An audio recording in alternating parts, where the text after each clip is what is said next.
Hello student, आज मैं आप लोगों को थोड़ा सा हटकर दूसरे एक्सरसाइज की ओर बढ़े। ये एक्सरसाइज आपको 3 है या कितना एक्सरसाइज 3 है, जिसका नाम है linear equation 1 with 1 variable 1 degree with 2 variables. यानी आपको इसमें क्या होगा, जो 2 वेरिएबल लिया जाएगा, जैसे कि वेरिएबल में हम यूज करते हैं अक्सर X Y Z U V S T, सबका वेरिएबल में यूज किया जाता है। जबकि यहाँ पर कांस्टेंट के रूप में A B C D E आपका व्यवहार किया जाता है। तो यह सवाल तो ऐसे बच्चों के लिए बहुत भारी हो जाता है, आप लोग समझते होंगे बहुत भारी है, लेकिन नहीं, आप अगर धैर्य से इसको देखिएगा समझिएगा तो इससे हल का आपको कुछ नहीं मिलेगा। ये सवाल आपको अब है कि ये तो वेरिएबल है जिसका सामान्य रूप सिंपल मेथड जो होता है लिखने का, स्टिल सिमुल्टेनियस इक्वेशन, मतलब होता है कि 2 चर वाले 2 इक्वेशन एक साथ लिखे जाते हैं तो उसको कहते हैं सिमुल्टेनियस इक्वेशन कहते हैं। जैसे कि a1x b1y c1 = 0। दूसरा इसी इक्वेशन इसमें लेते हैं a2x plus b2y plus c2 = 0। तो ये 2 चर वाली इक्वेशन है विथ 2 डिग्री है, यानी 2 डिग्री के साथ है। 2 डिग्री क्या है, तो आप एक्स वाई भी ले सकते हैं, वाई जेड भी 2 ले सकते हैं वेरिएबल्स, यू भी ले सकते हैं, एस टी भी ले सकते हैं। इस तरह से कोई 2 वेरिएबल रहना चाहिए और उसके साथ कांस्टेंट के रूप में ए बी या बी सी या सी डी या डी ई या जो भी हो आप इसमें ले सकते हैं। तो इस तरह से आपको एक इक्वेशन तैयार जो होता है, इस इक्वेशन को हम लोग कहते हैं सिमुल्टेनियस इक्वेशन, युगपद समीकरण इसको कहा जाता है। और इस युगपद समीकरण को जो हम हल करते हैं, सॉल्व करते हैं, इससे सॉल्व करने के लिए आपके सामने 2 मेथड है। ये जो है, एक तो आता है ग्राफिकल मेथड, जिसको हम लोग कहते हैं ग्राफीय विधि से। दूसरा है अलजेब्रिक मेथड, यानी अलजेब्रा विधि से। तो ग्राफीय मेथड से और अलजेब्रिक मेथड से, ग्राफीय मेथड में जो आपको सिमुल्टेनियस इक्वेशन दिया जाता है, इस इक्वेशन से आप ग्राफ बनाइए और ग्राफ में 2 लाइन जो होती है, एक आएगा इसका स्ट्रेट लाइन और एक आएगा इसका स्ट्रेट लाइन। ये दोनों स्ट्रेट लाइन जिस बिंदु पर क्रॉस करता है यानी काटता है, वही बिंदु उस दोनों इक्वेशन के लिए सॉल्यूशन होता है। हम ग्राफ में उसको एक्स एक्सिस के सामने और वाई एक्सिस के सामने, जैसे कि ग्राफ हम खींचते हैं इस तरह से, और 2 इक्वेशन इस तरह से अगर काटा, इसके सामने एक्स पर यहां देखते हैं, इसके सामने वाई पर यहां देते हैं। ये है आपको एक्स और ये है एक्स डैश, ये है वाई और ये है वाई डैश, यानी इसको कहते हैं एक्सिस, एक्स एक्सिस, और इसको कहते हैं वाई एक्सिस। और ये दोनों एक्सिस कहां पर काटता है, तो ओ यानी ओरिजिन, यानी मूल बिंदु इसको कहा जाता है, ओरिजिन पॉइंट है, इस पर काटता है। और ये दोनों लाइन जो इस बिंदु, अगर मान लीजिए, ऐसा मान लीजिए इसका ग्राफ ये है और इसका ग्राफ ये है, तो इस दोनों इक्वेशन का सॉल्यूशन क्या है, बड़ा सिंपल सा है। ये कोई जरूरी है कि इन दोनों का एक ग्राफ खींच लिए जहां पर ये दोनों काटा, इस कटे हुए पॉइंट पर, कटिंग पॉइंट पर एक्स के सामने देखेंगे और इसके सामने वाई पर देखेंगे। एक्स पर देखेंगे तो वैल्यूज हुआ एक्स का, और वाई पर देखेंगे तो वैल्यूज हुआ वाई का। जैसे इस पर मैं आपको कुछ एग्जांपल्स लेके बताऊंगा, फिलहाल मैं अभी समझा रहा हूं कि कैसे इसको सॉल्व किया जाता है। तो आप समझ गए होंगे ग्राफिकल मेथड में क्या किया जाता है। दूसरा आपको अलजेब्रिक मेथड है। इस मेथड में जो अलजेब्रा विधि से इसको सॉल्व किया जाता है। इस विधि से सॉल्व करने के तरीका है आपको 5। कितने मेथड है, अच्छी तरह से याद कर लीजिएगा। 5 मेथड होता है। कौन कौन होता है, एक है एलिमिनेशन मेथड, दूसरा है सब्स्टिट्यूशन मेथड, तीसरा है क्रॉस मल्टीप्लिकेशन मेथड, फोर्थ में आता है कंपैरिजन मेथड, और फिफ्थ में आता है रेशियो मेथड। यानी ये 5 मेथड है, लेकिन आज सीबीएसई में केवल आपको ये एलिमिनेशन मेथड, सब्स्टिट्यूशन मेथड और क्रॉस मल्टी, ये तीन ही विधि पर क्वेश्चंस पूछे जाते हैं, बनाए जाते हैं। लेकिन अगर आपको ज्यादा ज्ञान है तो वो खराबी तो करता नहीं है, आपको हानि तो पहुंचाएगा नहीं। अगर हमें और ज्यादा अच्छी तरह से याद रहे, ज्ञात रहे, तो लोगों के बीच में हमारा इंप्रेशन बढ़ेगा और हमारा मान बढ़ेगा कि नहीं, उस लड़का में टैलेंट है। इसलिए अपने टैलेंट को कभी मत छुपाइए, उसको और बढ़ाने की कोशिश कीजिए। तो इसलिए आप इस तीन मेथड पर अटक मत जाइए। तीन मेथड पर वो अटकता है जो लड़का वह निम्न स्तर का होता है। मैं नहीं चाहता हूं कि आप मेरे पढ़ाई से आप निम्न स्तर का बने। हमारा विद्यार्थी चाहे वह 99.9% मार्क लाए, 100 लाए, और ये अच्छी बात है। इसलिए आपको हर मेथड याद रखना है। एक आता है कंपेरिजन मेथड, रेशियो मेथड। तो मैं आपको एक क्वेश्चन दे करके इन सारे क्वेश्चंस को बताऊंगा, लेकिन इससे पहले मैं आपको ग्राफीय विधि पर पहले बताऊंगा। इस ग्राफीय विधि में एक दो क्वेश्चन लूंगा और उसके बाद तब हम चलेंगे अलजेब्रिक मेथड। लेकिन एक चीज देखिए, यह जो एलिमिनेशन मेथड है, यहां भी इसको हम दो पार्ट में बांटते हैं। कितने पार्ट में? एक को कहा जाता है एडिशन,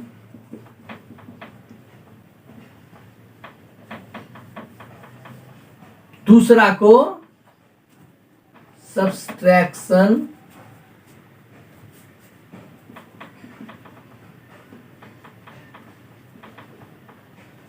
यानी जो एलिमिनेशन मेथड है, ये जो इक्वेशन अगर है, मान लीजिए हमें इसी को सॉल्व करना है, तो हम चाहेंगे कि ये विधि और ये विधि बने। तो नहीं, ये जरूरी नहीं है। ये किस विधि से बनेगा ये कहना मुश्किल है, ये हम डिसाइड करेंगे ये किस पर बनेगा। तो आप देखिए, एडिशन मेथड तभी लागू होगा जब यहां पर इसका जो साइन, चाहे वेरिएबल एक्स चाहे वेरिएबल वाई, ये जो दोनों है, किसी न किसी का अगर साइन डिफरेंट हो, साइन क्या हो? डिफरेंट हो। तो ये जो साइन डिफरेंट होता है तो आप एडिशन मेथड लगा सकते हैं। अगर साइन डिफरेंट ना हो तो आपको कितना लगाना है? तब आपको सब्सट्रैक्शन मेथड लगेगा। कभी कभी कुछ सवाल में ऐसा होता है जो दोनों ही मेथड लगता है। ऐसी सिचुएशन में आप एडिशन को अपनाइए, क्योंकि सब्सट्रैक्शन में जब तक हम इसका साइन चेंज नहीं करेंगे तब तक वह गलत हो जाएगा। तो हो सकता है आपको बनाने के क्रम में गलत हो जाए, साइन छूट जाए। तो साइन नहीं छूटे, इसके लिए मैं आपको चाहता हूं जो कोई ना कोई साइन एडिशन पर अगर आ रहा है तो आप उसी मेथड से बनाइए। तो मैं अब चलता हूं, अब एक क्वेश्चन लेके मैं आपको दिखाता हूं कि किस तरह से अलजेब्रिक मेथड पर बनाया जाता है। ओके, अब जो है आपके सामने इस एक्सरसाइज 3.1 का क्वेश्चन नंबर 3 हम लिए हैं यहाँ पर। क्योंकि देखिए क्वेश्चन तो इसमें 3 ही है और बनाने का तरीका सब सेम है। मैं इसको बता रहा हूँ, इसको आप समझिए अच्छी तरह से। अन्य क्वेश्चन भी आप कोशिश कीजिए बनाने का, फिर भी नहीं बने तो आप मुझे कमेंट कर सकते हैं, तो मैं उसका जवाब अगले वीडियो में आपको दे दूंगा। तो चलिए इसका स्टार्ट करते हैं। देखिए जैसा कि इसमें दिया हुआ है, the cost of 2 kg of apples and 1 kg grapes on a day, एक रोटी। आपको 2 kg एप्पल और 1 kg ग्रेप्स लेना है और इसके लिए आपको 160 रुपये देना है। और आफ्टर ए मंथ, ठीक 1 महीने के बाद इसी एप्पल और ग्रेप्स का 2 kg और 4 kg एप्पल और 2 kg ग्रेप्स का जो कॉस्ट है वह 300 रुपये हो जाता है। इसको हमको अलजेब्रिक और ग्राफिकल दोनों ही मेथड में दिखाना है। चलिए हम इसके लिए क्या करते हैं, सॉल्यूशन की ओर बढ़ते हैं। तो इसमें हम लोग लेट कर देंगे या सपोज कर देंगे, let the cost of a kg apples and a kg grapes be rupees X and Y. यानी आप क्या देखिए, हम 1 kg एप्पल और 1 kg सेब का मान लिए। आपके यहां पर क्या दिया हुआ है, 2 kg एप्पल है, 1 kg के लिए हम x लिए हैं, तो 2 kg के लिए क्या होगा, 2 होगा। तो चलिए हम यहां लेते हैं 2x plus y is equal 160। Equation number इसको 1 कर दिए। दूसरा इक्वेशन क्या बनेगा, 4 kg 4x plus 2y is equal 300। इसको हम सेकेंड इक्वेशन करते हैं। तो ये दोनों जो हुआ ये आपको अलजेब्रिकल हो गया।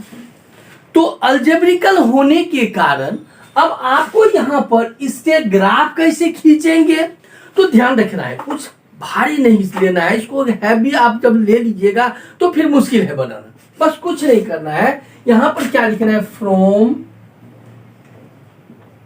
इक्वेशन 1। इसमें हम क्या करेंगे, y इज इक्वल क्या निकालेंगे, y इज इक्वल क्या लेंगे, तो 160 माइनस 2x। अब यहां पर देखिए,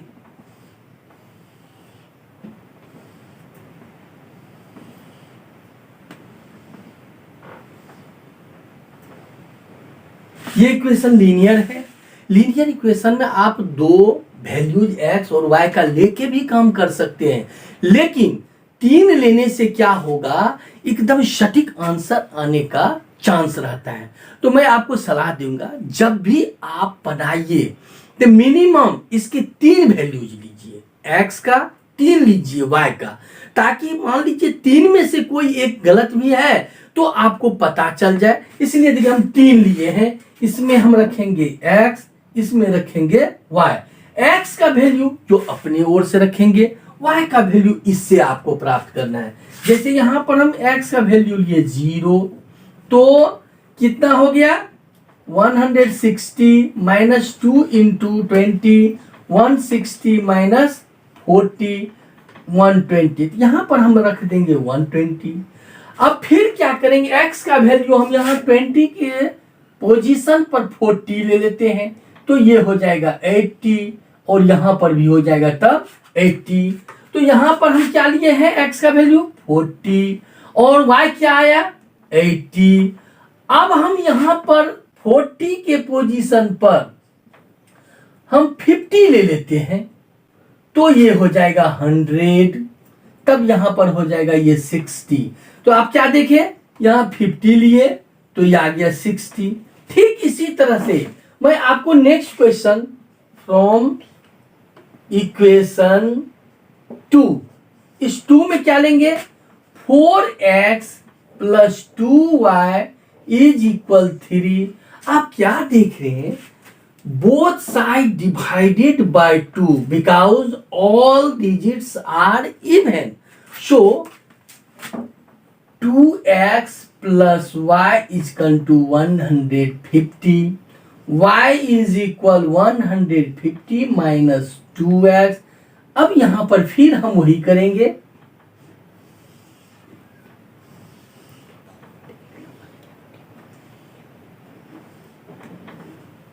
फिर x का वैल्यू हम लेते हैं यहां पर 20, तो क्या हो जाएगा, ये हो जाएगा 110। इसका लेते हैं 40, 150 माइनस 80 यानी 70। यहां लेते हैं हम 50, तो 100 हो जाएगा, तो आ जाएगा यहां पर 50। अब इससे हम एक ग्राफ पेपर पर, मेरे पास तो अभी ग्राफ पेपर इसमें है नहीं, तो वक्त आएगा तो मैं उस पर दिखाऊंगा। फिलहाल मैं आपको एक सामान्य रूप से बनाकर ग्राफ आपको इसको कैसे खींचेंगे वो मैं दिखाने जा रहा हूं। जैसे आपके पास जो ग्राफ पेपर दिया रहता है, उस ग्राफ पेपर में एक लेंगे vertical line which is called y axis, जिसके अपर साइड में y और लोअर साइड में y डैश लेते हैं। और एक आप ये जो लाइन लेते हैं इस पर भी ध्यान रखना है।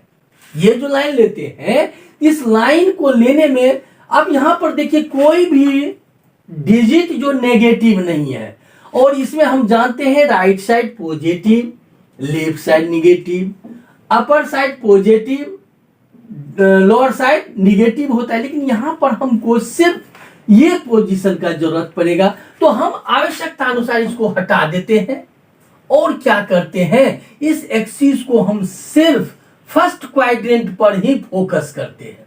क्यों करते हैं आप समझ रहे बात को? क्योंकि मुझे यहां पर कोई भी डिजिट नेगेटिव नजर नहीं आ रहा है, जिस कारण मैं आपको यहां पर लिया हूं। अब इसको हम 10, 20, 30, 40, 50, 60, 70, 80, 20, 40,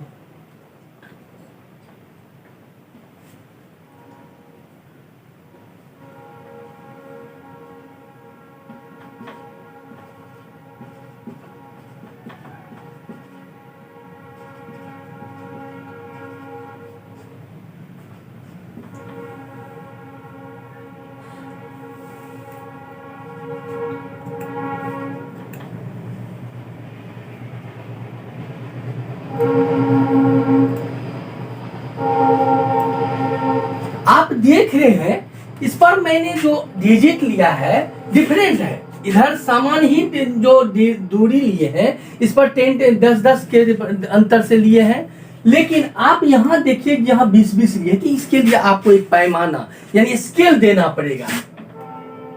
scale in X axis 10 square equal to 1 house, in y axis 20 square equal to 1 house. इस तरह से हम सिचुएट कर दिए।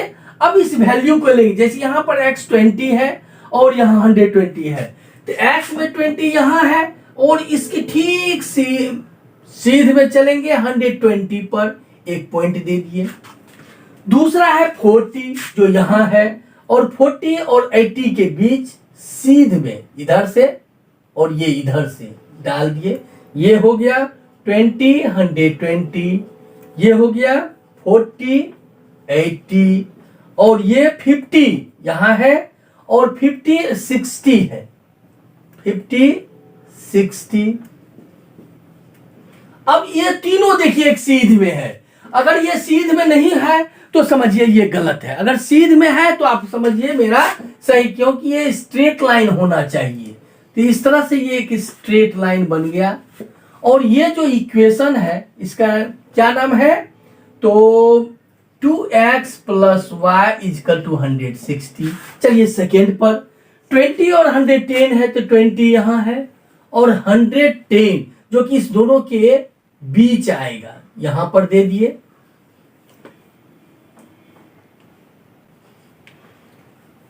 ट्वेंटी 110, दूसरा 40, 70, 40 और 70, 40, 70, तीसरा 50, 50, 50, 50, 50, 50। अब इस तीनों को मिलाइए तो ये एक स्ट्रेट लाइन हो गया। तो ध्यान दीजिए, आप देख रहे हैं कि दोनों एक दूसरे के पैरेलल चला। तो पैरेलल चलने के मतलब जब तक ये क्रॉस नहीं करेगा तब तक इसका सॉल्यूशन नहीं होगा।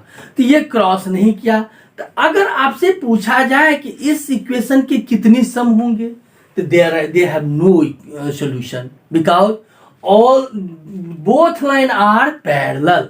और बोथ लाइन अगर पैरेलल है तो किसी को क्रॉस ही नहीं करेगा, और जब क्रॉस नहीं करेगा तो आप समझते हैं जो इसका वैल्यू जो है नहीं देगा। फिर यहीं पर क्या दूसरा इक्वेशन रहेगा, तो वह इसको क्रॉस कर दिया। तो मैं आपको इससे पहले भी बता चुका हूं, जहां पर ये एक दूसरे को क्रॉस करे उसके एकदम अपोजिट एक्स में देखिए तो एक्स का वैल्यू, उसके अपोजिट अगर y में देखेंगे तो वह y का होगा। इस तरह से मैं समझता हूं जो शायद इस यूनिट में या के इस एक्सरसाइज 3.1 में कोई दिक्कत नहीं होगा। फिर भी अगर आपको किसी तरह का दिक्कत हो तो आप मेरे इस YouTube चैनल पर कमेंट लिख भेज सकते हैं, शेयर कर सकते हैं अपने मित्रों से भी, और लाइक करते रहिए ताकि आपको मेरा लेटेस्ट वीडियोस मिलता रहे। धन्यवाद।